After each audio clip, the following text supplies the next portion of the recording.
Rev your engines and brace for a wild ride back to 1983, where a blood-red 58 Plymouth Fury named Christine roared to life, fueled by vengeance and pure terror. In 2025, we're popping the hood to revisit the cast who brought this nightmare to the screen.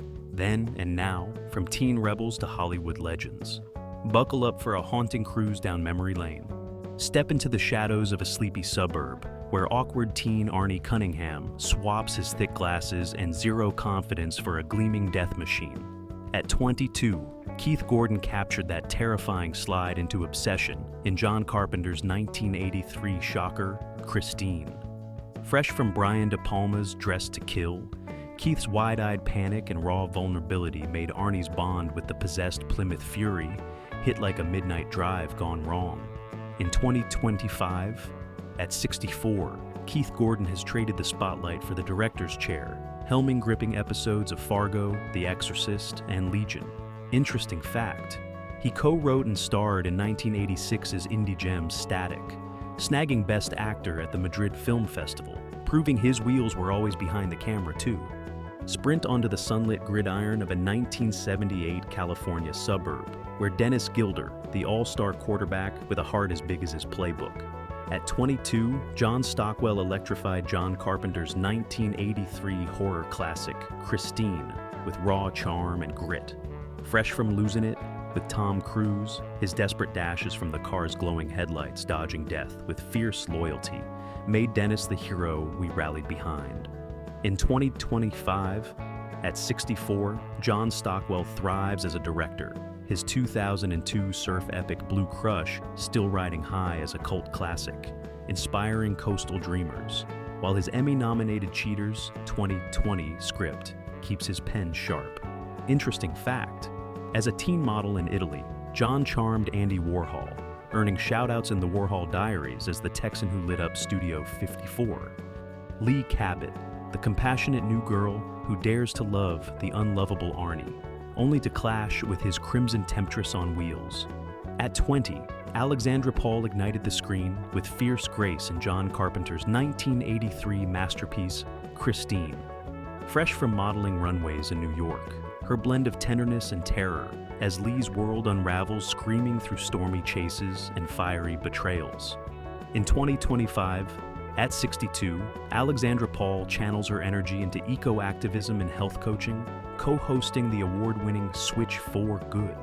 Interesting fact, she's completed over 50 triathlons, including the 1997 Hawaii Ironman, channeling Lee's endurance into real-world feats that outpace any possessed Plymouth. In 1978, at 53, Robert Prosky poured his Broadway-honed depth into this heartbreaking role in John Carpenter's 1983 chiller Christine. A veteran of Thief, 1981, and The Natural, 1984, his gravelly vulnerability and raw anguish, clutching that wrench in a rain-soaked garage, turned Don's downfall into the film's emotional gut punch. Robert Prosky passed away on December 8th, 2008, at age 77 from heart surgery.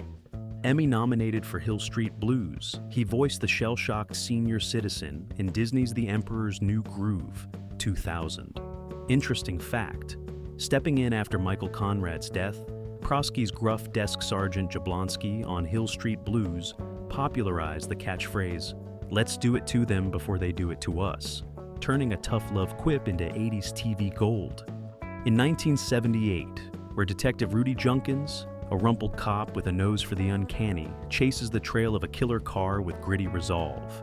At 57, Harry Dean Stanton brought weathered intensity to John Carpenter's 1983 horror classic, Christine. A veteran of Cool Hand Luke, 1967, and Alien, 1979. His squinting skepticism and drawled questions, grilling Arnie by that cursed fury, grounded the supernatural chaos in hard-boiled realism. Harry Dean Stanton passed away on September 15, 2017, at age 91 from natural causes. His 200-plus roles, from Paris, Texas's 1984 Lost Drifter to The Big Lebowski's 1998 Stoner Sage, earned a 2012 Hollywood Walk of Fame star. Interesting fact, his haunting rendition of Canción Mixteca in Paris, Texas was improvised. drawing from his Kentucky roots and time picking fruit with Mexican migrants, a soulful nod that Wim Wenders called the film's emotional core. Enter Regina, Arnie's sharp-tongued mom, whose world unravels as her son's obsession with a possessed Plymouth Fury turns deadly. At 34, Christine Belford captured Regina's fierce maternal worry in John Carpenter's 1983 Stephen King adaptation, Christine. Interesting fact, as a teen, Christine lived in the infamous Amityville horror house for 5 years before the tragic murders that inspired the books and films. In 2025, now 76, Christine has embraced a quieter life after decades of TV triumphs, including recurring roles on Silver Spoons, All My Children, and Beverly Hills 90210. Her last screen credit was the 2007 TV movie Ruffian, shifting to voiceover work in commercials and animations. She's a longtime vegetarian in Los Angeles, savoring retirement far from the spotlight. Step into the shadows of a dusty garage where grieving widower George LeBay peddles his soul-stealing 1958 Plymouth Fury to an unsuspecting teen. At 59, Roberts Blossom infused LeBay with grizzled menace and heartfelt loss in John Carpenter's 1983 Stephen King shocker Christine.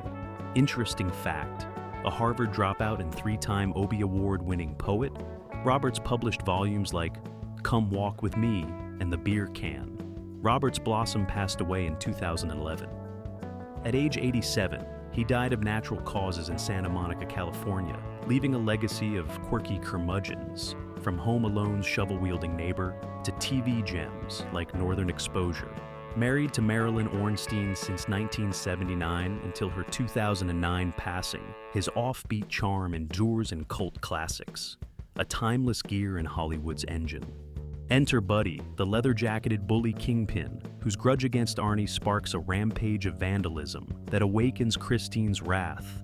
At 24, William Ostrander embodied sleazy menace as the chain-smoking antagonist in John Carpenter's 1983 Stephen King thriller, Christine. Interesting fact, in 2016, William ran as a Democratic candidate for California's 24th congressional district, channeling his passion for the Central Coast into politics. In 2025, now 66, Williams steered from screen villainy to real-world reinvention, running a contracting business and conservation projects in Namibia. He returned to acting in David Lynch's 2001 Mulholland Drive and 2017's Ferry, plus producing Indy Fair. Step into the tense halls of Libertyville High, where no-nonsense teacher Mr. Casey lays down the law on rowdy students like Bully Buddy Repperton.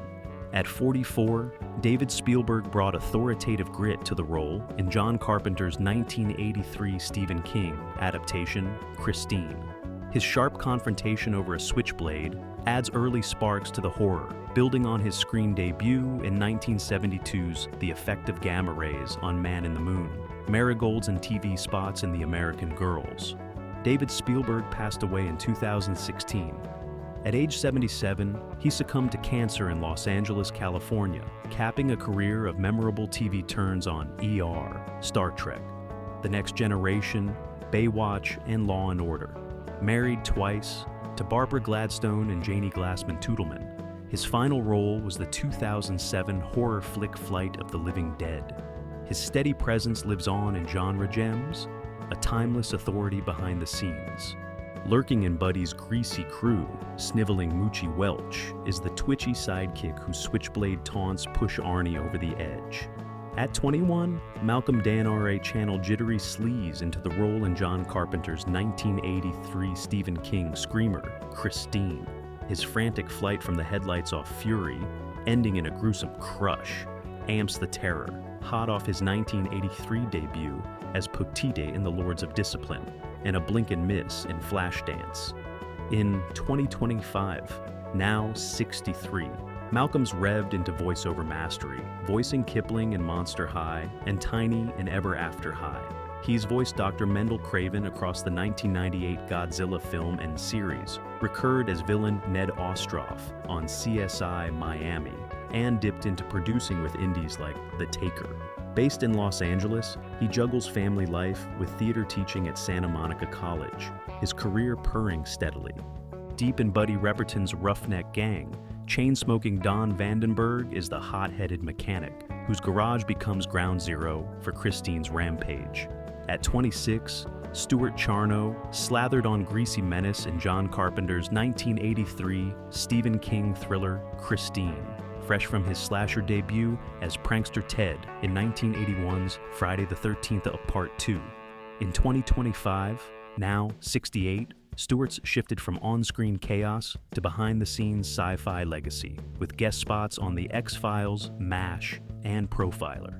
He's the uncle of Ice Nine Kills guitarist Dan Sugarman, blending family rock ties with his acting roots. Living quietly in New York after decades in Hollywood, he occasionally flashed to Libertyville High's pep rally, where bubbly cheerleader Roseanne flips and cheers with infectious energy, oblivious to the deadly Plymouth Fury lurking in Arnie's garage. At 20, Kelly Preston sparkled as the perky pom-pom girl in John Carpenter's 1983 Stephen King adaptation, Christine's. Interesting fact, discovered at 16 in Australia, Kelly auditioned for the lead in The Blue Lagoon, but lost to a younger Brooke Shields, prompting her to change her surname from Smith to Preston. Kelly Preston passed away in 2020.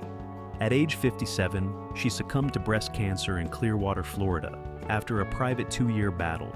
Her post-Christine glow-up shone in 1988's Twins, with Schwarzenegger, 1996's Jerry Maguire as Tom Cruise's icy fiancé, 1996's From Dusk Till Dawn, and 2018's Gotti opposite Travolta. In 1983, at 28, Douglas Warhit brought clipped authority to the role in John Carpenter's 1983 Stephen King adaptation, Christine. Interesting fact, a licensed psychotherapist, Douglas earned a master's degree from Antioch University and has authored 3 acting guides, including Book the Job, 143 Things Actors Need to Know to Make It Happen, earning him a spot as one of LA's top 10 acting coaches by Backstage magazine. In 2025, now 70, Douglas is semi-retired from acting, channeling his NYU-honed talents into coaching on-camera cold reads and auditions at colleges and privately in Los Angeles. His multifaceted career purrs on, mentoring the next generation far from the Fury's flames. Thanks for watching. See you in the next video.